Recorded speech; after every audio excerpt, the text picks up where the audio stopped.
వికారాబాద్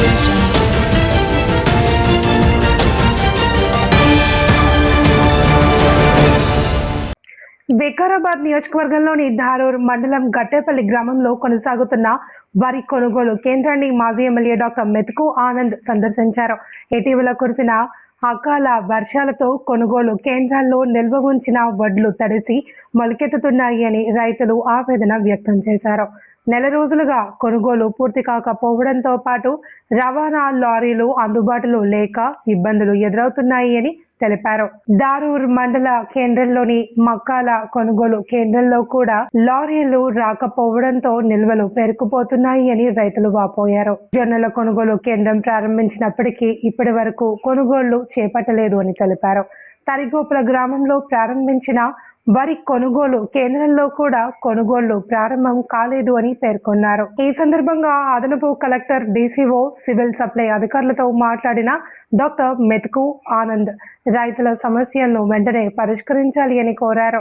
గట్టేపల్లి, నాగారం, నేమిన్, కలాన్ తదితర గ్రామాల్లో తడిసిన వడ్లను పరిశీలించి ప్రభుత్వం తక్షణ చర్యలు తీసుకోవాలి అని డిమాండ్ చేశారు.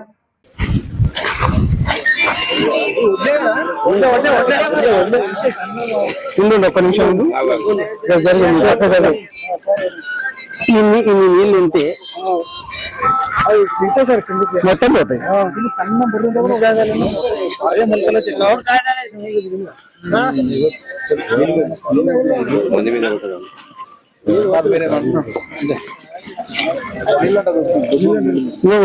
తెలుస్తున్నాడు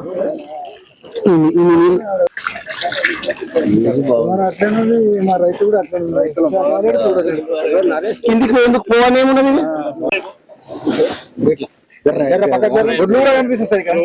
కాదు పుర వాళ్ళు నాట్లు వచ్చినట్టు అయినాయో వారం అయితే నారాయణకి వస్తాయి సార్. వారం అయితే నారాయణకి వస్తుంది. వారం అయితే నారాయణకి వస్తుంది. బిడుదల చేయండి ఏమో కానీ ఇప్పుడు అది ఎక్కువ రోజులు అవుతున్నాయి కదా మరి ఇవన్నీ వెంటనే ఇదైతే ఇప్పుడు ఇక్కడ చూస్తే గీడ గిడ గీడ చూడు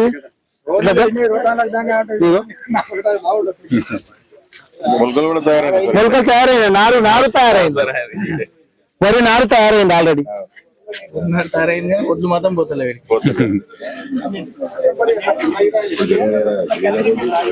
నారు తయారైంది ఆడ ఒడ్లు కనుక ఇక్కడ రోడ్లలో కరిగడ తయారైంది.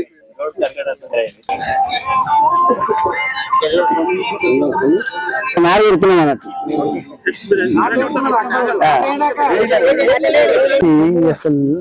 అన్న ఎవరికి చెప్పుకున్నాను, మీరు వస్తున్నారు పోతున్నారు అందరు చూస్తున్నారు, మేము అందుకే మౌనంగా కూర్చున్నాం. ఎవరితోటి అయ్యేటట్లు లేదంటేనే కూర్చున్నాం. ఏం చేస్తున్నాం అయితే 2 నెలలకు ఎక్కువ స్టాక్ అయ్యి ఇప్పుడు ఫ్రీ అయింది.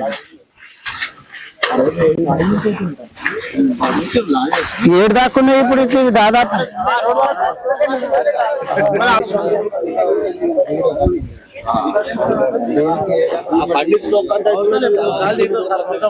హలో సార్, డిసిఓ గారు నమస్తే. నమస్తే, నేను డాక్టర్ మెతుకు ఆనంద్ మాట్లాడుతున్నా, ఫార్మర్ ఎమ్మెల్యే వికారాబాద్. చెప్పండి. చెప్పండి. నేను ఈ గట్టెపల్లి మీ కొనుగోలు కేంద్రం దగ్గర ఉన్న డిసిఓ గారు, ఇప్పుడు ఇక్కడ చాలా కుప్పలు పోసిండ్రు వడ్లు. మనకు ప్రాబ్లం ఏంటంటే వాళ్ళు డిఎం సివిల్ సప్లై వాళ్ళు వెహికల్స్ పంపించాలా.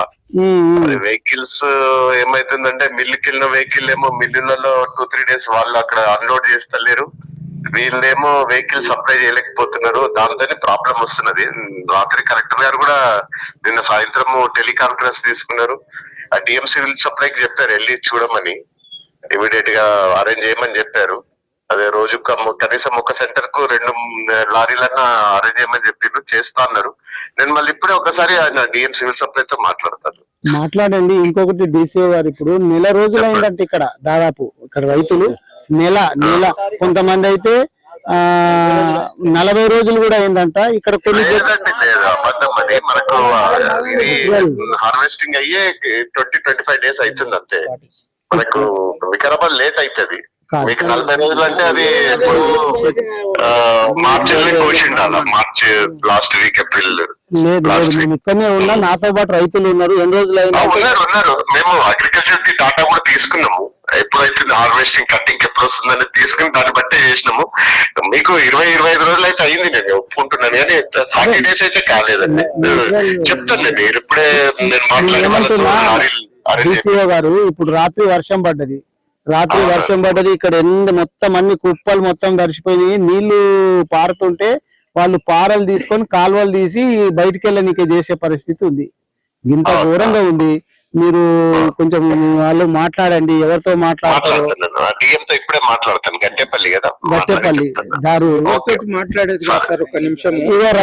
మొలికెళ్ళిన ధాన్యాన్ని కూడా ఇక్కడ నుంచి ఎత్తాలి, మొలికెళ్ళిన ధాన్యాన్ని కూడా ఎత్తాలి, ట్రాన్స్పోర్టింగ్ చేయండి. మొలికెత్తిన ధాన్యాన్ని కటింగ్ లేకుండా ఏ గ్రేడ్ లా ఇక్కడ నుంచి లేపాలి. డీసీ గారు ఇప్పుడు మాట్లాడుతున్నది రైతులే, ఇక్కడ వేరే ఎవరు కాదు. వాళ్ళు ఇప్పుడు ఎందుకంటే లారీలు వచ్చినా రాలేదా, ములికెళ్ళిపోయినాయి మొత్తం, టోటల్ గా ఇంకా వెళ్ళిపోయినా కానీ మొత్తం ధాన్యము 0% లేకుండా మొత్తము లోడింగ్ చేసి మిల్లులకు తరలించే బాధ్యత ప్రభుత్వానికి. ఖచ్చితంగా తడిసిన అయినా మొలికెత్తినా గానీ ప్రతి గింజ కొనే బాధ్యత మీరు తీసుకోండి. అంటే అది యాక్చువల్ గా పారాపాయిల్ కి పర్మిషన్ ఇవ్వలేదు గవర్నమెంట్. ఇచ్చింటే ఇప్పుడు పారాపాయిల్ కేసేసుకుంటుంది వాళ్ళు. అక్కడ ఏదో పర్మిషన్ కోసం ఆగింది, అది పర్మిషన్ వస్తే వాళ్ళు తీసేసుకుంటారు.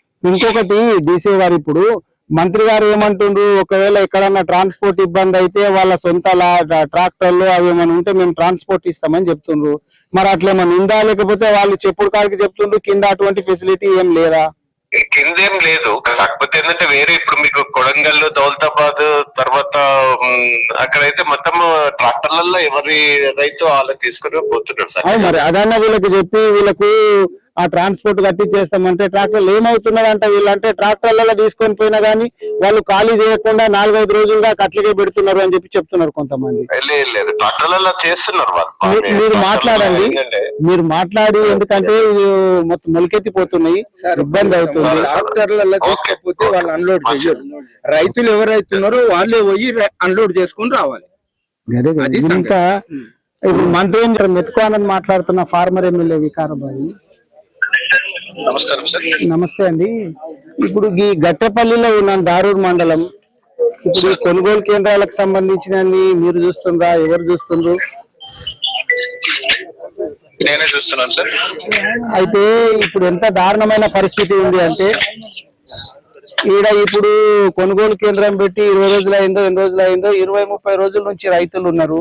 ఇక్కడ మొలికెత్తుతున్నాయి కొన్ని వడ్లు. అయితే రాత్రి వర్షం పడ్డది, ఇవన్నీ కూడా తడిసిపోయినాయి. కుప్పలకి వెళ్ళి నీళ్లు పోతుంటే కాలువలు తీస్తున్నారు ఇక్కడ రైతులు. కాబట్టి ఇట్లా ఏమైంది అని మీ వాళ్ళని ఇప్పుడు PSCS వాళ్ళు పెట్టిండ్రంట. ఏమైంది అని అడిగితే లారీలు వస్తలేవు సార్ అంటుండ్రు. మీ వాళ్ళు ఉన్నారు PSCS వాళ్ళు, కానీ మరి ఎందుకు వస్తలేవంటే లారీలకి ప్రాబ్లం సార్ అని చెప్పి చెప్తున్నారు ఏసీ గారు. కొంచెం నేను DCO గారితో కూడా మాట్లాడినా, మీరు ఎవరితో దీనికి సంబంధించిన వాళ్ళతో మాట్లాడి రైతులు చాలా ఇబ్బంది పడుతుంటారు. మీరు కొంచెం కావాలంటే ఇప్పుడు మరి మంత్రి గారు ఈరోజు దారూర్ మండలం గట్టెపల్లిలోని వడ్ల కొనుగోలు కేంద్రాన్ని ఈరోజు మేము వచ్చి చూడడం జరిగింది. రాత్రి వర్షం పడ్డది, కుప్పలన్నీ నానిపోయినాయి. ఇక్కడ కాలువలు తీయాల్సిన పరిస్థితి వస్తుంది నీళ్లు పోవాలంటే అని చెప్పి రైతులు, మా పార్టీ వాళ్ళు ఫోన్ చేస్తే ఈరోజు మేము ఇక్కడికి వచ్చినాం.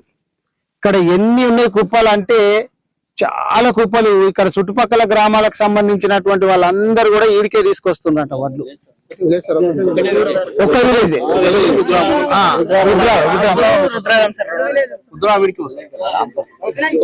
అయితే కొన్ని చోట్ల చూస్తే ఇప్పుడు మొలికెత్తిని తీసుకుపోక 20 రోజుల నుంచి 30 రోజుల నుంచి ధాన్యం ఇక్కడనే పెట్టిండ్రు. ట్రాన్స్పోర్ట్ వస్తలేదంట. వాళ్ళు కాంట చేసిండ్రు, కొంతమంది కాంట చేసిండ్రు, కొంతమంది కాంట చేయలేరు, అక్కడనే పెట్టేసిండ్రు. కానీ ప్రభుత్వం చెప్పేది ఏంటంటే ట్రాన్స్పోర్ట్ ఒకవేళ మాదేమన్నా ఇబ్బంది అవుతే రైతులు వాళ్ళ ఓన్ ట్రాన్స్పోర్ట్ పెట్టుకోవచ్చు, దానికి మేము కట్టిస్తాము, చార్జెస్ కట్టిస్తామని చెప్పేమో మంత్రి గారు చెప్తారు. కానీ ఇక్కడ పరిస్థితి చూస్తుంటేనేమో, నేను ఇందాక DCO గారితో మాట్లాడినా. DCO గారితో మాట్లాడితే ఆయన ఏం చెప్తాడు, మాకు కింద ట్రాన్స్పోర్ట్ గురించి అట్లా ట్రాక్టర్లు పెట్టుకోమని చెప్పి ఎక్కడ చెప్పలేరు సార్ అని చెప్పి ఈయన చెప్తాడు. వీళ్ళు ఒకవేళ తప్పిదారి ఇట్లా ట్రాక్టర్లలో తీసుకొని పోయింది అనుకో, అవి ఖాళీ చేయకుండా అట్లగే పెట్టేస్తారు. కిరాయికి తీసుకొని పోతే వీడు కిరాయి కట్టాలి, రోజు కిరాయి కట్టాల్సినటువంటి పరిస్థితి ఉన్నది. ముఖ్యమంత్రి గారు ఏం చెప్తారంటే మేము 80% 90% ధాన్యాన్ని మొత్తం కొనుగోలు చేసేసినాము, ఇంకా ఎక్కడో 10% 20% ఉంటే అది కూడా చేస్తున్నామని చెప్పి వాళ్ళు చెప్తారు. ఇప్పుడు దారూర్ తీసుకుంటే ఇక్కడ దారూర్ లోపల జొన్నల కొనుగోలు కేంద్రాన్ని దాదాపు 5-6 రోజులు అవుతున్నట్టు ఓపెన్ చేసి ఒక్క గింజ కూడా కొనలేరంట, ఒక్క గింజ కూడా కొనలేరు. అక్కడ తరిగోపుల గ్రామం లోపల ఇదే వడ్లకు సంబంధించిన కొనుగోలు కేంద్రాన్ని పెట్టిండ్రు, ఆడ కూడా ఒక్క గింజ కూడా కొనలేరు. అక్కడ సంచులు ఏదో నిన్ననో ఈ రోజు సంచులు ఇస్తున్నారంట, సంచులు ఇచ్చేది ఎప్పుడో ఆ గన్ని బ్యాగులకు దిక్కు లేదు, లారీలకు దిక్కు లేదు, ఇక్కడ కాంటకు దిక్కు లేదు. రైతులు గోసపడుతుంటే మళ్ళా కాంగ్రెస్ వాళ్ళు బీజేపీ వాళ్ళు తొందరగా కొనాలని చెప్పి బీజేపీ వాళ్ళు ఏదో రైతు గోస బీజేపీ భరోసా అని చెప్పి యాత్ర చేస్తున్నదంట. ఏమో గోస పడుతున్నదే, రైతులు గోస పడుతున్నదే వీళ్ళ గురించి కదా, వీళ్ళు చేసే కారణాల చేతనే రైతులు గోస పడుతున్నారు. మళ్ళా వీళ్ళు యాత్రలు చేసి ఏం చేస్తారో ఆలోచన చేయాలా. నేను ముఖ్యమంత్రి గారిని కోరుతున్నా, ముఖ్యంగా వికారాబాద్ నియోజకవర్గంలో గౌరవ స్పీకర్ గారు ఉన్నారు, మీరు రాష్ట్రానికి సంబంధించినట్టు ఒక అత్యున్నతమైనటువంటి పదవిలో ఉన్నారు, మీరు కలెక్టర్ గారితో మాట్లాడతారా లేకపోతే ఇంకా పై వాళ్ళతో మాట్లాడతారా? ఈ ట్రాన్స్పోర్ట్ ఇబ్బంది రాకుండా చూసే బాధ్యత స్పీకర్ గారు తీసుకోవాలని చెప్పి నేను కోరుతా ఉన్నా. మా మర్పల్లి నుంచి కూడా నాకు కొంతమంది ఫోన్ చేస్తున్నారు, జొన్నలకు సంబంధించి అన్ని కూడా సంచులు కుట్టుకొని ఇళ్ళలో పెట్టుకున్నారంట. ఇప్పటి వరకు జొన్నల కొనుగోలు కేంద్రము అక్కడ మర్పల్లిలో ఓపెన్ కూడా చేయలేరు. ఓపెన్ చేసిన దగ్గరనేమో కాంట చేస్తలేరు, కాంట చేసిన దగ్గరనేమో లారీలు వస్తలేవు అని చెప్పి దాన్ని ఎత్తుతలేరు, కొన్ని చోట్లనేమో ఓపెన్ చేయలేరు. ఇటువంటి పరిస్థితి ఉన్నది. ఎవరికైనా చెప్తేనేమో ఎట్లున్నదంటే ముఖ్యమంత్రి గారి జిల్లా, స్పీకర్ నియోజకవర్గము మంచిగా ఉంటుందని చెప్పి బయట ఉన్నది చూస్తే, ఇక్కడ చూస్తేనేమో లోపల మొత్తం డొల్లా ఉన్నది. రైతుల పక్షాన మేము ప్రధాన ప్రతిపక్షంగా బీఆర్ఎస్ పార్టీ తరఫున డిమాండ్ చేస్తా ఉన్నాము. మీరు ఇట్లాగే చేస్తే రైతులందరినీ తీసుకొని ఈ తడిసిపోయినటువంటి వడ్లను తీసుకొని లేకపోతే జొన్నలను తీసుకొని కలెక్టరేట్ ను ముట్టడించాల్సినటువంటి పరిస్థితి వస్తుంది. ఇక ఇందాక ఆ మొలికెత్తినటువంటి ఆ ధాన్యాన్ని మేము తీసుకొని పోయి ఆడ రోడ్ల పరిస్థితి చూస్తే రోడ్లు పెద్ద పెద్ద మడుగులు ఉన్నాయి. చిన్న వర్షానికే పెద్ద పెద్ద మడుగులు ఉంటే అక్కడ నాట్లు వేయడానికి వస్తుంది, కరిగడ చేసుడు అవసరం లేదు. రోడ్లేమో కరిగడ చేసినట్టు తయారైంది, ఇక్కడనేమో నారు తయారైంది, వడ్లు కనుక నారు తయారైంది. దీన్ని తీసుకొని పోయి అక్కడ నాట్లు వేసేటటువంటి పరిస్థితి ఏర్పడుతున్నది. గంట దారుణంగా రోడ్లు కావచ్చు, ఇక్కడ వడ్లు కావచ్చు, జొన్నలు కావచ్చు, పరిస్థితి అంతా చాలా అస్తవ్యస్తంగా ఉంది. రైతులు బాధపడుతున్నారు. కానీ ఎక్కడ ఏం సమస్య లేదు, మేమంతా సమస్యలు తీర్చినామని చెప్పేమో కాంగ్రెస్ వాళ్ళు చెప్తారు. మనము గతంలో చూసినాము, చెడు కనరాదు, చెడు వినరాదు, చెడు అనరాదు అని చెప్పి. అంటే చెడు మాట్లాడకూడదు, చెడు వినకూడదు, చెడు మనం చూడకూడదు అని చెప్పి గతంలో విన్నాము. కానీ కాంగ్రెస్ వాళ్ళు చూస్తుంటే ఎట్లుందంటే మంచి అనరాదు, మంచి కనరాదు, మంచి వినరాదు అనే విధంగా ఉన్నది. ఈ ప్రజలకు ఏదైనా మంచి చేద్దామంటే దీన్ని చూస్తలేదు. ఇక్కడ దిక్కు ఎవరు కాంగ్రెస్ వాళ్ళు రారు. ఒక్కరన్నా కాంగ్రెస్ వాళ్ళు వచ్చి చూడమని చెప్పాలి. ఇప్పుడు స్పీకర్ గారు రావాలి, అసలు స్పీకర్ గారు వచ్చి విజిట్ చేయాలి. దీన్ని చేస్తే అప్పుడు తెలుస్తుంది ఎట్లున్నది, రైతుల పరిస్థితి ఎట్లున్నది అని చెప్పి తెలుస్తుంది. వాళ్ళు ఇటువంటి మేము చెప్తుంటేనేమో వింటలేరు, వాళ్ళు వచ్చి చూస్తలేరు. వాళ్ళు దీని గురించి మాత్రం చూస్తుంటే చాలా గొప్పలుగా మాట్లాడుతున్నారు, అవాస్తవాలు మాట్లాడుతున్నారు. రైతుల కష్టాలు చాలా ఘోరంగా ఉన్నాయి. రాబోయేటటువంటి రోజుల్లో ఇప్పుడు నిన్ననే వర్షం స్టార్ట్ అయింది, వారం 10 రోజులు అయినా అంటే ఇక రైతులుగా విత్తనాలు వేసుకోవడం స్టార్ట్ అవుతుంది. అప్పుడు యూరియా పరిస్థితి ఎట్లుందో కూడా డౌట్ ఉన్నది. ఎందుకంటే కేంద్రం మొన్న డీజిల్ 4 సార్లు పెంచింది 10 రోజులలో మనం చూసినాం. రైతులకు అట్లా ఇబ్బందులు పెట్టుడే కాక ఇప్పుడు ఎరువుల ధరలు కూడా పెంచుతున్నారంట. మీరు చూడండి, ఇప్పుడు ఈ నాట్లు వేసే టైంకి రాగానే మళ్ళీ యూరియా మిగతా ఎరువులు అవన్నీ వచ్చే వరకు ఎరువుల ధరలు ఘోరంగా పెంచుతున్నారంట. మీరు అందరూ కూడా గుర్తు పెట్టుకోండి, ఈ కాంగ్రెస్ బీజేపీ వాళ్ళు దొందే, ఇద్దరు కూడా ఎక్కడ లోపల కలిసే ఉంటారు. బయటికి మాత్రం వీళ్ళు గప్పాలు కొట్టినకే మేము వాళ్ళు మమ్మల్ని విమర్శించడని చెప్తారు. కానీ ఇక్కడ ఎక్కడ కూడా రైతుల పక్షాన వీళ్ళు పనిచేస్తున్నటువంటి పాపాన పోతలేరు. సరే, పక్కన ఏం జరిగినా కానీ ముఖ్యంగా వికారాబాద్ నియోజకవర్గాన్ని మాత్రం నేను కోరేది ఏంటంటే స్పీకర్ గారు బాధ్యత తీసుకోవాలా, ఇటువంటి వాటిని అన్నింటినీ విజిట్ చేయాలా, వచ్చి కుప్పలను చూడాలా, రైతులను ఆదుకోవాలా, ట్రాన్స్పోర్ట్ ఏర్పాటు చేపియాలా, వీళ్ళందరినీ రైతుల పక్షాన నిలవాలని చెప్పి నేను డిమాండ్ చేస్తాను.